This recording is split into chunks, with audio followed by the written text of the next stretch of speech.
And welcome to 2 Minutes of Torah. This year is entitled, Before Your Next Complaint, Think About This.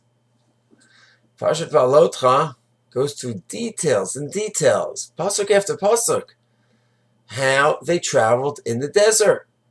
So we know how they traveled, based on the Anan. When the Anan, the glorious cloud, moved, then they picked up camp, dismantled the tents. Yehuda and his tribes moved first, then the southern tribes, then the Machaneh Leviim moved, and they camped whenever they were told to camp based on the cloud. And sometimes it would be a day, sometimes a day and a half, 2 days, sometimes it would be weeks, months. The Torah goes into details. The Ramban adds on. He says that sometimes they'd camp at a beautiful spot. They said, oh, this is beautiful, this is wonderful. It's Hashem will stay for a while, a good few months, years. And what happens the next morning, ready to tent? One done, because the cloud's moving on. And so they reach a horrible spot. They said, oh, hopefully we're going to be here just for a few hours. They'd be here for a few months. And what complaints do we have about this from the Dor HaMidbar, from the generation of the Midbar? None. There are a series of other complaints we had in the Torah about the meat, water, but not about the traveling. It's an amazing, amazing level. I don't think we give the Dor HaMidbar, the generation of the Midbar, enough credit. We spot out the complaints, which the Torah points out. But what about day after day? They're moving, they're not moving, they don't know. Every day, think of it, every day we come home. We know where we have our beds, where we know our apartments are, we know where the kitchen is, we know where the playroom is, everything's set. We know we're going to work, we know we're going to learn. It's all part of the routine. They had no routine.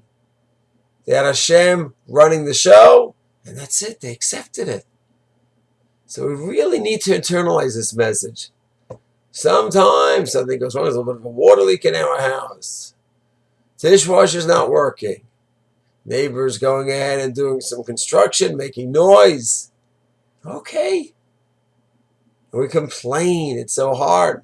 To me, the most interesting complaint is when we ourselves are doing shiputzim, enhancing our living space. Which, Baruch Hashem, that's great that we're able to do that, and hopefully it's done in a smart manner, and a person not spending too much money that they don't have, where it's going to take away the time from spirituality and other things. But let's say they're able to add on, and it won't affect their spiritual lives and values. So great. But then it goes ahead, it takes a long time, and it's a pain, and there's the dust, and this, and then, and you brought yourself into it, and you're complaining. It was supposed to be 4 weeks. It's taking 4 months. Yes, we know that's what happens. And you complain about that. Before you complain, think about the Dor HaMidbar. They kept a perspective. They didn't know where they're going to be for the night. They didn't know where they're going to be in the morning. They didn't know where they're going to be staying the next day. They had to keep moving, dismantling, building again, dismantling, building again. That was hard. But that was Hashem's will.